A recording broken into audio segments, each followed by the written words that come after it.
Hey everyone, Mr. Wineland here, going over Oklahoma history, chapter 14, section 2. We're going to be talking about the Great Depression. Now, we talked about the Roaring Twenties, and like I said, the Roaring Twenties is kind of like an age of no consequences. I mean, we see some good, some bad, some ugly, but people kind of kept rolling on, having fun, having a good time, even though certain things were happening. There's some robberies here and there. There's some labor fights and some riots and things, but you still have people going out having fun, partying, enjoying the lifestyle, the new things, new technology, like home appliances and automobiles and airplanes. But the consequences weren't really there, really showing until at the end of the 1920s. We're going to get into that. And so the Great Depression is really, we see that there was a lot of confidence and confident optimism in the 1920s that gave way despair into the United States. I mean, there's so much optimism because of all these cool new things like, oh, America's great. We're going to go down the right path. Everything's going to be awesome. But, here's the thing is, a lot of presidents have to keep their eye on the ball because they're always wondering what's going to be the next crisis. Because every president has to deal with a crisis in their presidency. Some are minor, some are bigger than.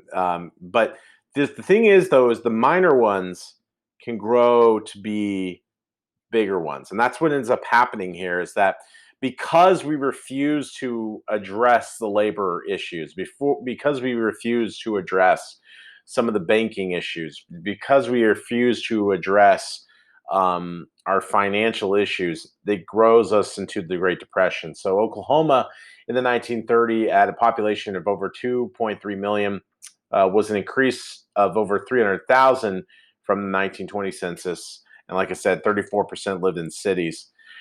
What kind of caused the Great Depression? Well, one of the things is overproduction. We had too many farmers growing too much.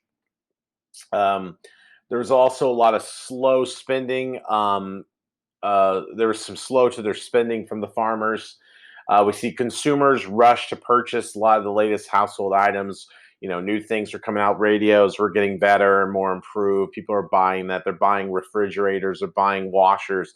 But here's the biggest problem. It's not that they're just buying these items. They're buying them with credit. And so people are using, and their definition for credits right there, they're borrowing money that's not theirs to buy it. And this increased during this time. Then also there was trading going on with high taxes and tariffs going on. International trade decreased because of the tariff taxes. So my bad. That was, we start to see taxes really kind of cause some issue there. But also the growth of the stock market really caused a lot of problems. People were investing into the stock market. It was growing, getting bigger and bigger and bigger and bigger and bigger. And people were just continuing to buy into the expectations as it was going higher and higher. But the problem is, we start to see that by October of 1929, stockholders are starting to lose confidence in their purchases. And here's the main thing: people are not just purchasing like going, "Oh, like I've got an extra $5,000, I'll just invest in the stock market."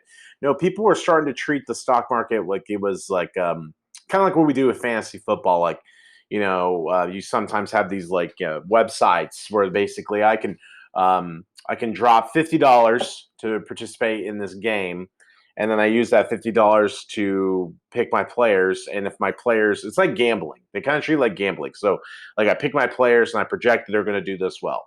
And if they do meet those projections, then guess what? You get your money back plus more. And so we see people are doing that with not just their money, but they're borrowing money. They're using credit to buy stocks, and ultimately, what's going to end up happening is the thing is about the stock market. Yes, people will tell you the stock market, it's a safe investment because the stock market just goes up. But what people don't tell you is that, or forget to tell you, is that the stock market is also like a roller coaster. Yes, it goes up, but has its peaks and valleys, peaks and valleys. Some of the peaks are high, some of the valleys are low. Some of the peaks are low, and some of them some of the peaks are very low, and some of the valleys go even deeper low. So you have to be prepared for the constant change of the market. So on Tuesday, October 29th of 1929, it's known as Black Tuesday, there was a panic of selling of Americans. You were basically saying like, oh, I don't know if this thing's going to last. I'm going to go ahead and sell my money, get my debt. But then this ultimately causes more and more people to sell. Due to lack of money, purchasing slowed. Factories um, would ultimately stop with their manufacturing. And the stock market would end up happening is the stock market would crash, and it ultimately lost people their money. And so because they lost their money, they couldn't buy things. And so when they're not buying things, guess what? The factory's not making things. So no demand means no supply, which means the factories had to, basically cut their losses. People withdrew their savings from their banks, but some banks had no money to give, so the loans would fail. 5,000 banks would have to close in 1933. What ends up happening a lot of times is people panic and they're like, "I just need to get my money out." Oh, and which ends up causing a bank run. Which basically um, what happens is that individuals were fearful that they were going to lose their money. So they would rush in, get their money, and then they would tell, "Hey, you better hurry up and get your money before they run out." And then this caused more and more people to go and try to get their money out of the bank, and then eventually the bank ran out of money. So Oklahoma's economy centered around the agriculture and oil, but low and falling prices ultimately hurt our crops and our economy. Oil dropped as low as 15 cents a barrel. That's awful. Cotton cost more to grow than it actually could be sold, and unemployment was at an all-time high. In America, it was roughly right around 25% unemployed. Right around this time, Alfalfa Bill Murray gets elected. He's a Democrat who gets elected governor. He assured voters he would equalize the tax burden and cut government costs. He ultimately is successful. Legislator appropriated money to help provide basic needs for the people. So emergency food, free seed provided for farmers. Oklahoma was $5 million in debt, though. But Murray formed the Oklahoma Tax Commission, which worked to reduce that state debt and adjust property taxes, reduce funds for public institutions. Alfalfa Bill also uses the National Guard to call out to close oil wells till prices rose, and controlled production to kind of help with the oil business and make sure it didn't go out of business in Oklahoma. He was so popular by 1932, he's actually up for the presidential candidate for the Democratic National Convention. He gets beat out, though, by Franklin Delano Roosevelt, governor from New York. Thing about it is that around this time, the Democrats were kind of more going towards a much more liberal uh, or centered candidate, going less conservative, so that to get more votes. So Roosevelt actually takes over for Herbert Hoover, who Herbert Hoover, gets blamed a lot for the Great Depression. But the thing is, Herbert Hoover was all about conservatism, and conservatism is very much about less government and more control from the individual or the states, and kind of basically saying like, hey, we don't want the government to bail us out all the time or help us out. And in some cases, yeah, we don't need so much government control. We don't need the government to spend money. But in this situation, conservatism needed to take a back seat. And this was a need for the federal government to step in. And this is where Roosevelt shines in 1932. Him and his wife, Eleanor Roosevelt, come in, and they really work together with others to form a brain trust and creating new jobs and opportunity for the economy. They call this the New Deal. And this New Deal has all these new programs packaged in with all these different initials that actually gets called alphabet soup. So one of those was the CCC, the Civilian Conservation Crops.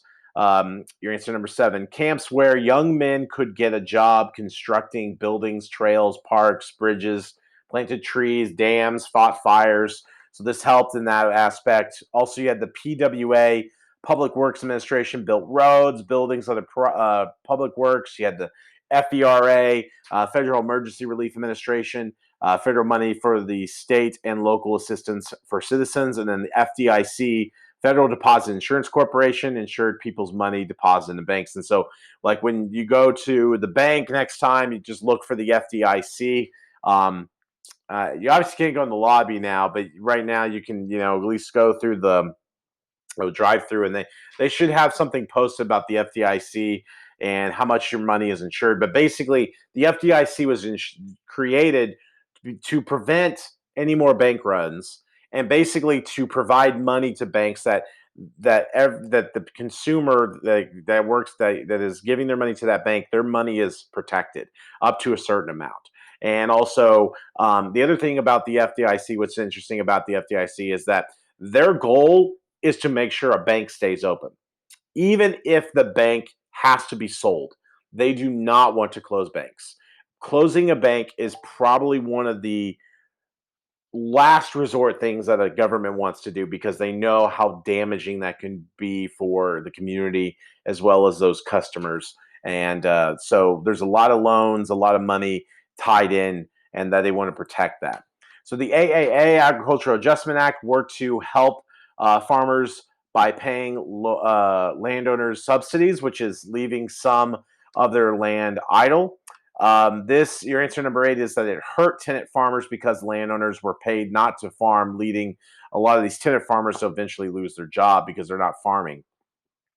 REA, Rural Electrification Administration, brought electrical power and rural homes and farms. It also helped fund milking machines. The SEC, Securities Exchange Commission, regulated stocks and stock market to avoid another crash.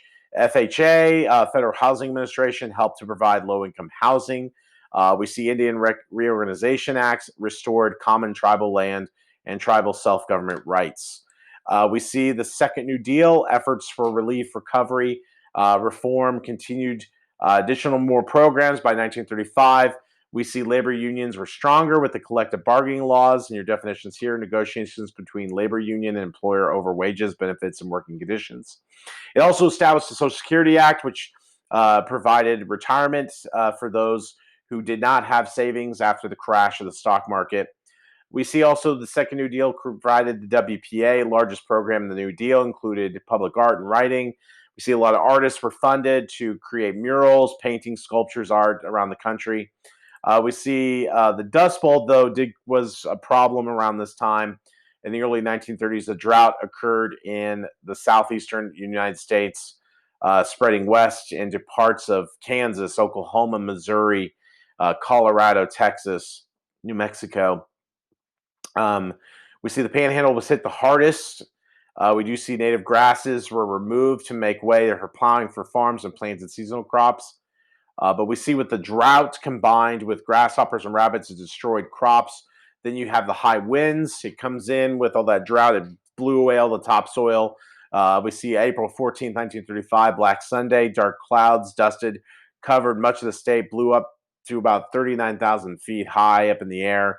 Really just throughout the mid 1930s, we had the Dust Bowl because of so many high winds and just so many droughts that a lot of that dust was blowing into even New York City.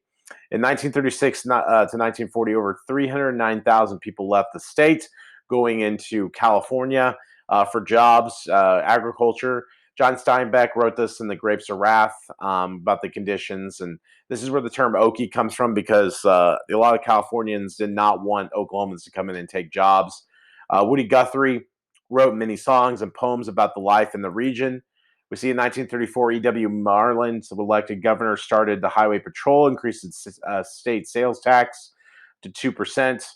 Leon Phillips comes in, elected governor, worked to get the state out of debt, mobilized for World War II. He allowed women to run for state office. In 1935, Will Rogers and Wyatt Post sadly were killed in a plane crash in Alaska when the motor failed. We lost them in the tragedy. By the late 1930s, farmers were using more conservation techniques to help kind of save their crops, to find better ways to plow, deal with the land, not lose topsoil, planting trees to block the wind. Shelter belts was where they would plant a row of trees to block some of those winds and help conserve some of that soil. We see the Denson and Grand River dams were constructed. Crime increased, however, with poverty, but Pretty Boy Floyd, Bonnie and Clyde, Ma Baker were famous outlaws during this time. Jazz grew popular. The Count Basie Orchestra among those in their Oklahoma roots. And then we also had some weather problems also during the time, drought, floods, cold weather, violent tornadoes during this time. All right, well, that does it for the Great Depression going to the 1930s. But you can see some of the free living, having fun in the 1920s had some consequences moving into the 1930s. So, got to be thinking ahead if you're a leader. All right, that's going to do it. Chapter 14. We'll go over chapter 15 after the break.